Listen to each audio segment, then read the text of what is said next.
Y a-t-il des événements négatifs dans votre vie que vous ne parvenez pas à comprendre?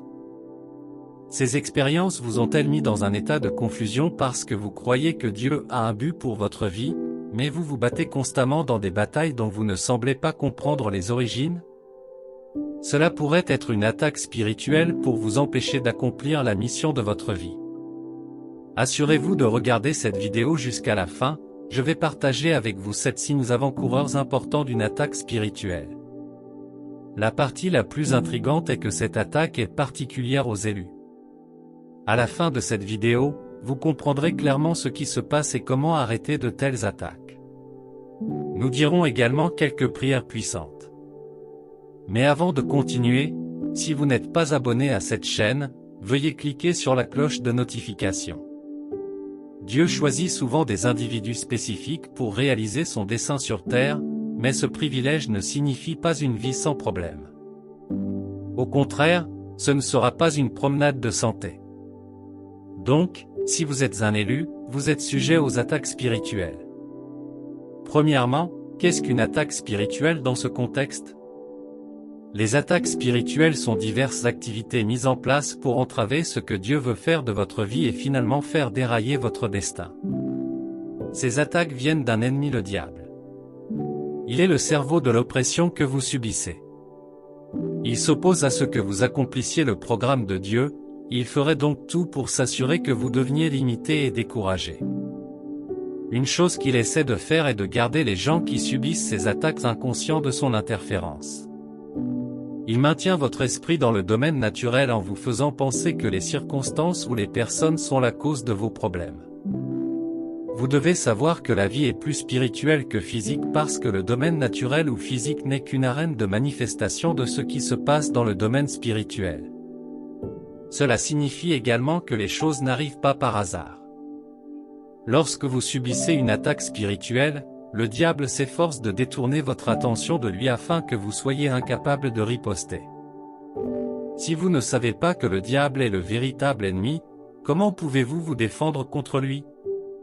La Bible parle dans 2 Corinthiens 2h11, afin que Satan ne nous devance pas, car nous ne sommes pas ignorants de ses desseins. Vous devez devenir spirituellement sensible et conscient des tactiques que le diable utilise afin de savoir exactement comment lui résister. Maintenant, quels sont les indicateurs importants qui indiquent que vous êtes attaqué par l'ennemi? Numéro 1, vous commencez à perdre votre amour pour Dieu.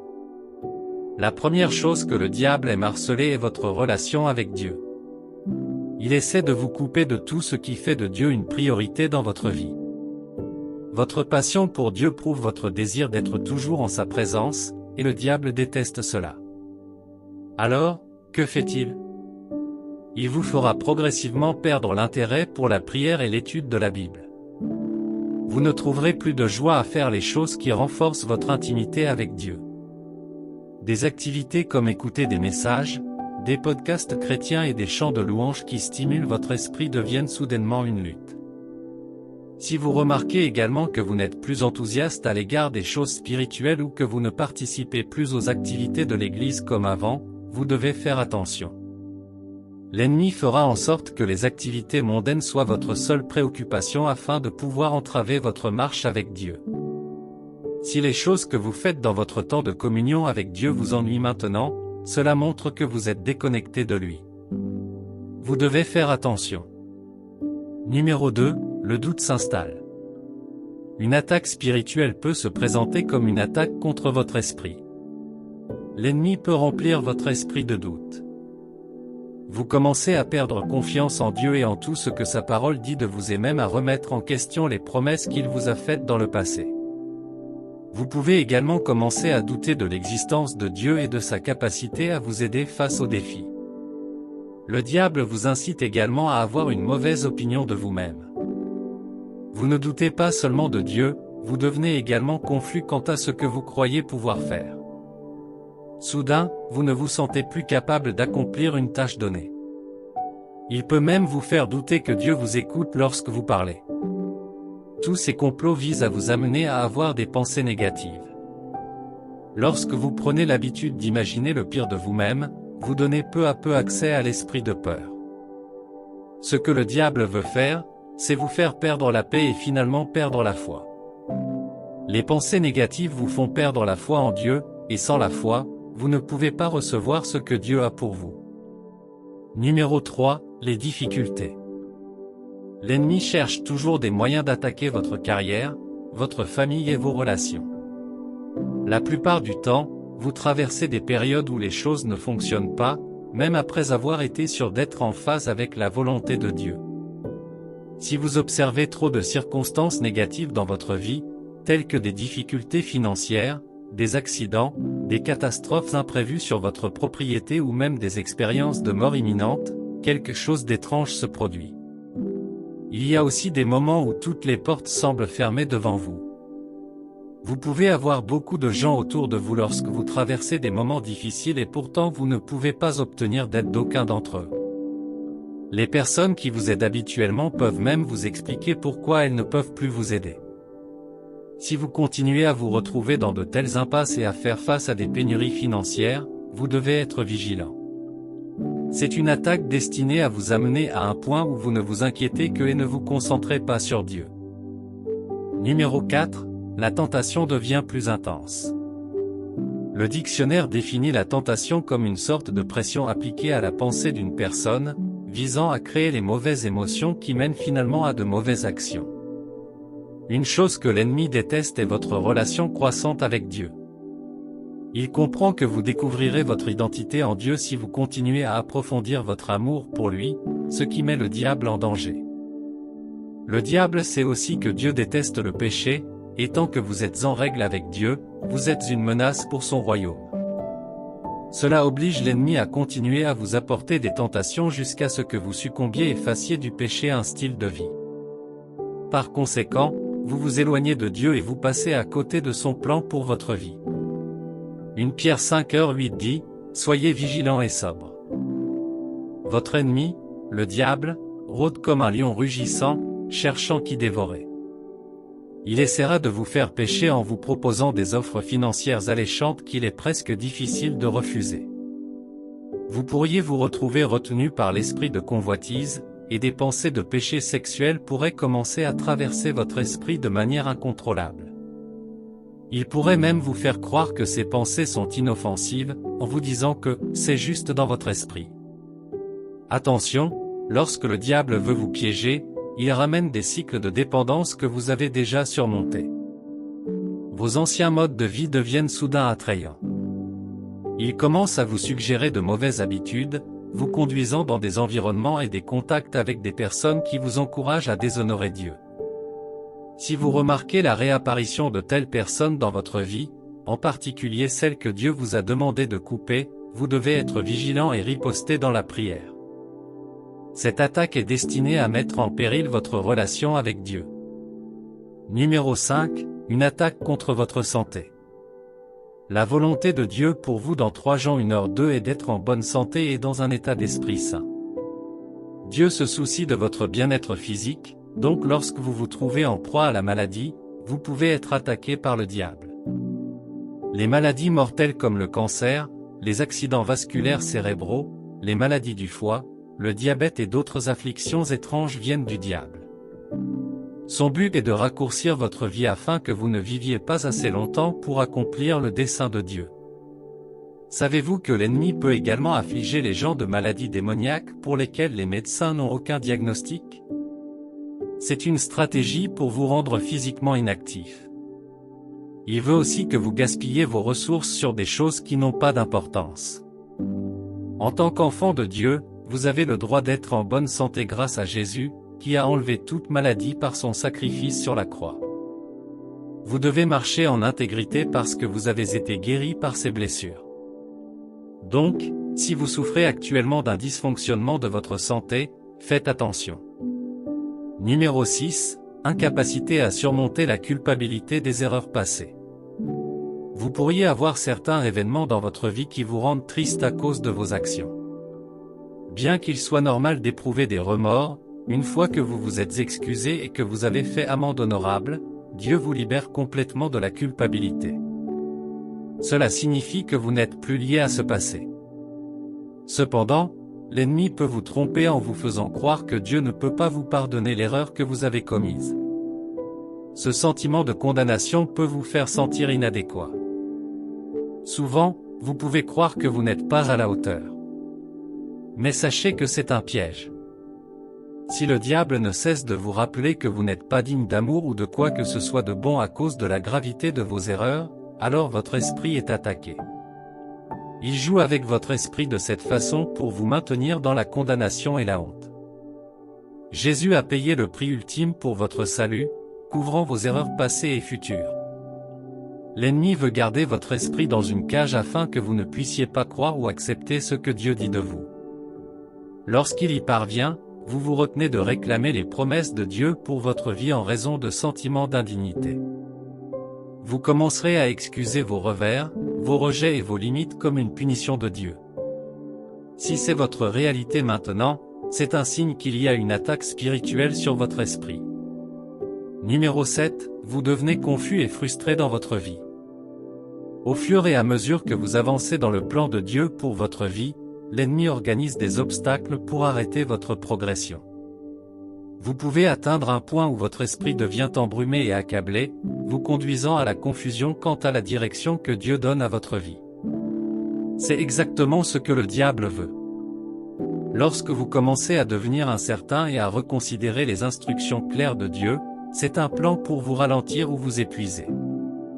Une autre tactique du diable consiste à vous faire perdre tout intérêt pour ce que Dieu vous a créé pour faire. Au cours du voyage, vous pouvez commencer à vous sentir fatigué, à penser à abandonner le dessein de Dieu pour votre vie. Lorsque cela se produit, cela signale une attaque de l'ennemi qui essaie de vous détourner de votre destinée. Maintenant que vous comprenez comment les élus peuvent être attaqués par le diable, vous devez commencer à prêter attention à ces signes. Soyez sensible et apprenez à discerner les stratagèmes de Satan. Par-dessus tout, il est important de connaître l'autorité que vous avez en Jésus. Dieu a toujours un plan, c'est pourquoi il a mis à votre disposition des armes de guerre pour que vous puissiez abattre les forteresses de l'ennemi. Les attaques spirituelles sont des signes que le diable mène une guerre contre vous, et vous devez vous défendre contre ses manigances. Tant que vous vivrez, le diable ne renoncera pas à ses stratagèmes contre vous. Cela signifie que vous devez toujours être prêt à repousser ses attaques. Éphésiens 6, 11-12 dit, « Revêtez-vous de toutes les armes de Dieu, afin de pouvoir résister aux ruses du diable. Car nous n'avons pas à lutter contre la chair et le sang, mais contre les dominations, contre les princes de ce monde de ténèbres, contre les esprits méchants dans les lieux célestes. » La prière est l'une de vos armes de guerre contre lui. Ce n'est pas le type de prière où vous marmonnez des mots à voix basse, vous devez vous engager dans une prière acharnée à genoux pour détruire les œuvres du diable et renforcer votre délivrance. Vous ne pouvez pas non plus prier efficacement par vos propres forces, vous devez demander au Saint-Esprit de vous aider. La prière de combat n'est pas quelque chose que vous faites une fois pour toutes, surtout si vous subissez une attaque spirituelle. Vous devez créer une routine de prière quotidienne et vous assurer de vous présenter régulièrement devant Dieu. Vous pouvez également prendre le temps d'étudier la parole en parallèle de votre routine de prière. Laissez le désir d'être libre s'éveiller dans votre cœur pendant que vous priez, et vous verrez la manifestation de la puissance de Dieu. Vous devez rechercher et noter des passages spécifiques des Écritures qui parlent de votre victoire dans cette saison de guerre et méditer sur eux quotidiennement. Remplissez constamment votre esprit de la parole de Dieu. Savez-vous que vous pouvez également prononcer la parole de Dieu contre l'attaque? Oui, vous pouvez vous appuyer avec assurance sur la parole de Dieu pour défier l'attaque. Vous devez continuellement proclamer la parole de Dieu jusqu'à ce que vous receviez votre liberté. Lorsque vous priez, vous devez garder une vie de pureté. Lorsque vous vivez dans le péché, vous créez un accès pour que le diable vous attaque. Il est normal de faire face aux tentations, mais vous ne devez pas céder aux désirs de votre chair. Dieu vous a déjà donné le pouvoir de dire non aux suggestions pécheresses que le diable vous apporte. 1 Corinthiens 10h13 dit, « Aucune tentation ne vous est survenue qui n'ait été humaine. » Et Dieu, qui est fidèle, ne permettra pas que vous soyez tentés au-delà de vos forces, mais, lorsque vous serez tentés, il préparera aussi le moyen d'en sortir, afin que vous puissiez la supporter. L'étape suivante que vous devez franchir est de bâtir votre foi. Les attaques du diable visent toujours à affaiblir votre confiance en Dieu, car il sait que vous pouvez utiliser la foi comme un bouclier pour éteindre ces flèches enflammées. Lorsque les circonstances de la vie se présentent à vous, vous devez rester fort en Dieu. Décidez de rester ferme et de voir à travers les mensonges du diable. Quiconque Dieu libère est vraiment libre, ce qui signifie que vous n'êtes plus défini par vos erreurs passées. Le sang de Jésus vous a donné un casier judiciaire vierge, vous êtes une nouvelle créature avec un droit à tout ce que Dieu a en réserve pour vous. Vous devez garder cette vérité au-dessus de toute autre voie. Chaque fois que l'ennemi vient vous faire vivre dans le doute ou la honte de vos erreurs, vous devez lui répondre. Rejetez ces mensonges et déclarez l'autorité que vous avez maintenant en Christ. Prions. Père, je t'adore pour ta bonté aimante envers moi. Tu es mon gardien et mon protecteur. Je profite quotidiennement des bienfaits de ton amour. Merci de m'avoir gardé dans la chaleur de tes bras toutes ces années. Seigneur Jésus, je viens devant ton trône de miséricorde. Je te demande de me purifier de tous mes défauts. S'il te plaît, cherche dans mon cœur tout ce qui ne correspond pas à ta volonté pour moi, et purge-le. Seigneur, je te demande de m'accorder la grâce de ne faire que les choses qui te plaisent. Père, je te demande de me donner la grâce de garder les yeux fixés sur toi lorsque les tentations surgissent. J'ai besoin de l'aide du Saint-Esprit pour me garder sous contrôle et pour allumer ma sensibilité à la voix de Dieu lorsque le diable essaie de me suggérer de mauvaises pensées. Je construis quotidiennement mon esprit dans ta parole, qu'elle devienne la méditation de mon cœur et mon niveau de vie. Père, je viens devant ton trône pour demander ton aide. Je ne peux pas mener ces batailles avec ma force. Je suis insuffisant et je n'ai pas la force de tenir tête à cet ennemi. S'il te plaît, accorde-moi ton intervention. Je te demande de prendre en charge ces batailles et de combattre en mon nom. Seigneur, ravive mon désir pour toi. Puissé-je toujours désirer être en ta présence. Je te demande de m'aider à passer du temps avec toi régulièrement. Père, je te demande de m'accorder la grâce de la prière et de la supplication. J'ai besoin que tu m'apprennes à prier les bonnes prières, aide-moi à prier selon ta volonté. Je proclame ma victoire sur l'ennemi. Je déclare que je suis protégé des futures attaques du diable. Ta parole sera un bouclier autour de moi, et tes anges construiront un mur de feu autour de moi jour et nuit. Je revêts l'armure complète de Dieu. Je lève le bouclier de la foi contre l'ennemi aujourd'hui. Je déclare que la volonté du Seigneur pour ma vie tiendra. Je refuse d'abandonner, peu importe à quel point je suis fatigué. Je reçois la force divine pour continuer sur le chemin de mon objectif. Je me soumets à toi, Seigneur. Je m'aligne sur ta volonté et je serai obéissant à chaque instruction que tu me donnes. Merci, Père Céleste. Au nom de Jésus, je prie. Amen.